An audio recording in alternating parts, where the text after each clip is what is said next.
Alrighty, guys, we'll get started.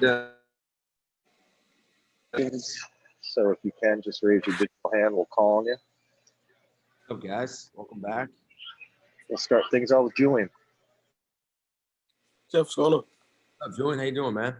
Alive and kicking. How you been? I haven't talked to you guys in like months. Feels that way, right?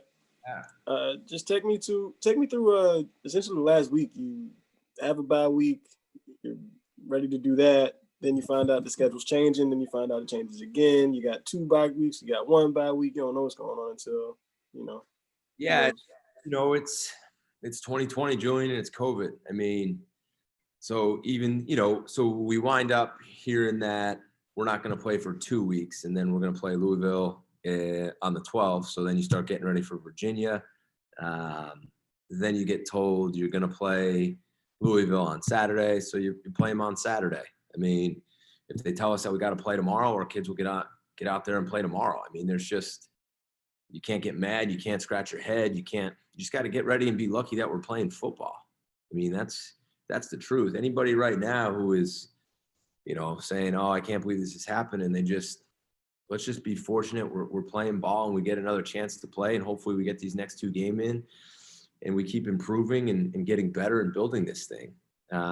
As far as the bye week went, I said, like I told you guys, I gave our older guys a lot of time to rest and a lot of time off. So it wasn't like we were getting all extra work in. They needed rest. I think we were one of the only teams in the country to play 9 straight games. I truthfully, as I looked around on Saturday, I don't know if another team had played 9 straight. I see some teams with like a 3-0 record. It's like, oh my gosh, we played 9 games already. These guys are in week 3. So it was good. It was good to get the players off their feet, rest and recovery. We got some good work with the young guys in. Then we did a little bit of practice Thursday and Friday. Took Saturday, gave the players some more rest, and Sunday just kind of did some light Sunday stuff. And Monday, day off, and here we are practicing again. So the guys are fresh. I think they feel great, and they're fortunate, and we're all happy to be playing another game. And I think they feel pretty good. We had an awesome day today. I appreciate that. Just logistically, did it change anything for you during the week? Did you have to prepare for a different trip on a different day or a different game on a different day? Well, it caught us a little bit up because I was going to give the staff some extra time off, and then we heard we might be playing Friday again. So we switched gears, and one night the staff stayed in and started to do some work, and then the next day we found out we weren't playing until Saturday. So I kind of messed that up and could have given the guys more time off. But no, Julian, I mean, it is what it is, man. I'm happy to have that time off finally and be playing another game. So we're good. We'll go next to AJ. Hey, Coach. How's it going? Hey, man, how you doing? Good. How's Phil feeling? I know we talked a little bit a couple weeks ago about giving him some rest. How's his progression going from the injury against Clemson? Great. He needed the week, probably needed the week a little bit sooner. Again, appreciate his toughness, but he's good.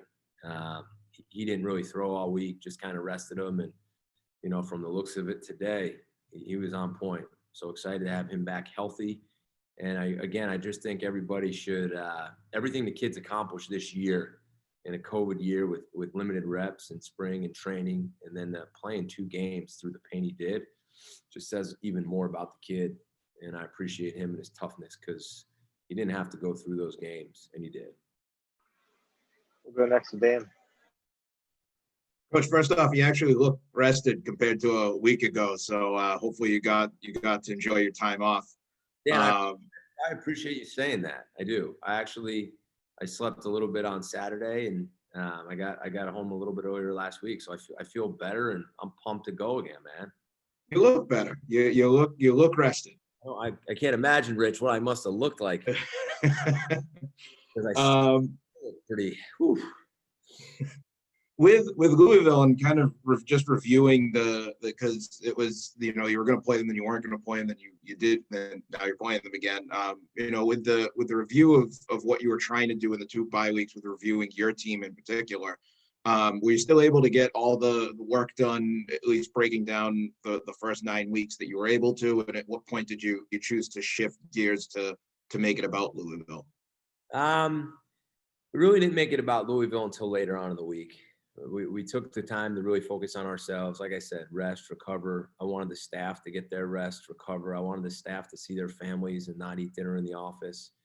Hold on a second. J-Bomb's got some updates he hasn't been paying for on his computer. So now they're asking him to bill him.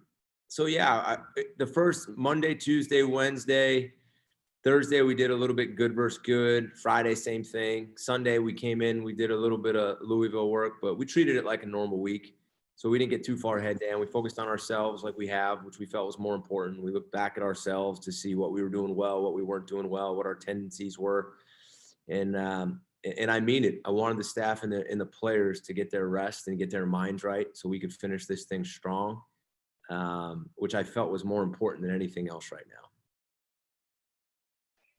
Go next to Kevin. Hey, Coach, how you doing? Hey, Kevin, good to see you. You too, man. So Thanksgiving week, obviously a huge week for a lot of high schools around the country. Just wondering if you had any Thanksgiving memories or kind of cool stories from your days playing or anything like that. Yeah, I'll tell you what, where I grew up in New Jersey, Thanksgiving football game was, as a kid, it's what you looked forward to. It was Thursday morning, early in the morning. The two towns you were playing, usually it was our crosstown rival. Everything would shut down. Everybody would come to the game. Everybody, would go out the night before and then meet up at the game. And it was the biggest thing I could remember. And it was playing in that game that, you just looked forward to and hopefully you got a chance to. And we were playing our rival and we should have won by a lot. And it came down to the last play of the game. We went for two. We scored. I threw up a pass. It got tipped 3 times. Kid caught it. And it's still probably one of the most memorable games, playing with my best friends against a team you wanted to beat your whole life. It's probably one of my best football memories I've ever had. And I mean that, some big NFL wins, some big college wins, some championship games. You look back with the kids you grew up with, and you'll remember those days forever. So Thanksgiving was a big deal. And, it's sad that a lot of the guys won't be able to play it this year. But those rivalries and that tradition, that's what football is all about. So yeah, every Thanksgiving I kind of call up my buddies that we played with and we kind of reminisce about it a little bit. And I wasn't a very good football player, but I could always hang my hat on that bad pass I threw that got tipped and was good for 2. We'll go next to Julian. I just had one more to ask about the other thing. When you look at the Miami situation, the way that it has such a ripple effect around the conference for so many different teams, does it kind of put into perspective kind of the magnitude of how if one thing kind of goes wrong, it can affect a lot of different things going on with you guys? Yeah. Truthfully, Julian, if you were to ask me to explain to you how our game got switched because of Miami not being able to play and this team shuffling, and this team shuffling, this team shuffling, I'd have no idea how to explain it to you. All I was told, our game had to move to set up some other games. And I said, okay, as long as we get to play, I'm good. So yeah, one game changing and reshuffling and who needs to play where. I mean, I don't know, man, but it shows you how quickly things could change. So maybe you can explain to me on how it all works, but God knows. Tell me when we're going to play and how we're going to play, and we'll get our team healthy and do the best we can to make it there. And then in that same vein, is it kind of amazing that you kind of, for the most part, have been able to pull this thing off when you think about it? I know you're hey, we played 9 straight games, but in some ways it's we played these without a hitch. You know what I mean? Julian, it is. Honestly, I got a bunch of calls over the bye week when other coaches I'm talking now were like, how in the world are you doing this? And again, these kids need so much credit. And I mean that. Credit the staff, credit the kids, the trainers, credit the kids. It is incredible what they've been able to do. Even to play 9 straight as hard as they did. And then look at that 3-game cluster. Number 1 team in the country. Then there's kind of a week where everybody thought we'd get let down. Then the number 2 team in the country. I mean, it's staying healthy, fighting. Special kids we got here. It's amazing. We'll go next to Dan. Coach, looking at Louisville in particular for this week. What jumped off the page for them offensively? I know that it's kind of a unique situation. They got a quarterback who can complete a lot of passes, but at the same time, I think he's thrown something like 10 picks this year. Yeah, I mean, very athletic. I mean, if you just want to look at the offense and just look at the athletes that they have, I know the one running back, number 10, opted out. Dynamic player, but then you got 19, 36, 15. I mean, he plays a bunch of backs. Some are big, some are strong. You can see they're physical. And then they got some fast guys. The quarterback, number 3, just a dynamic athlete. And he is. He's completing like 63% of his passes. But he's such a threat to run too, you know. They're a big wide zone or outside zone team, Dan. They have a lot of boots off of it, which to him is, if it's not there, he's going to take off, and you better have some speed on the field to catch him. You're going to see a lot of jet motions because they have so many athletes. So, you know, number 1, number 7, number 18, number 80, number 81, they got all these fast wideouts. But number 1, who I think is a dynamic player, you know, him on those jet sweeps and the jet motion, they try to pull your eyes. The O-line's very athletic. They do a great job with the wide zone scheme. I think Coach has them playing at a high level. They score a bunch of points. I think they're probably an underrated offense in my mind. But when you turn on the tape and you watch them, I mean, they're talented, very athletic, very fast. Go next to Rich. Hello, Coach. Sorry, I had a little audio problems earlier. I was just reading that Louisville has the top-rated pass defense in the league, but that's not just secondary. What goes into being a top pass defense? Yeah, good question. It's in my opinion, and I'm not speaking on Louisville, but anytime you're, and I say that just because I'm just going to give you a general view. Anytime in my mind you have a top-rated pass defense, which, you know, there's a couple years in the NFL, I was around the number 1 pass defense in the country, number 2 pass defense in the country. It's rush plus coverage, right? So everything's tied in, it works together. And I used to joke all the time with the DBs in the room, and I think I had 3 Pro Bowlers at the time.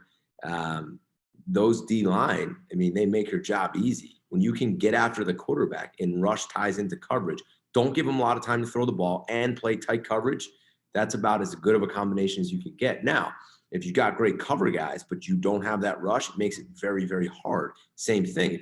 If you got great pass rush and you're just okay in the back end, it's a combination of rush plus coverage, in my opinion, that leads to having a top-ranked pass defense. We'll go next to Dan.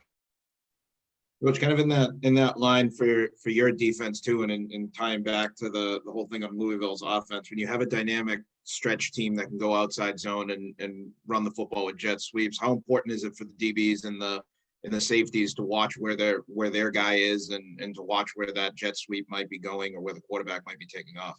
Yeah. You know, especially like you're giving an example. If we were going to play some man in this game, you got to have great eye discipline.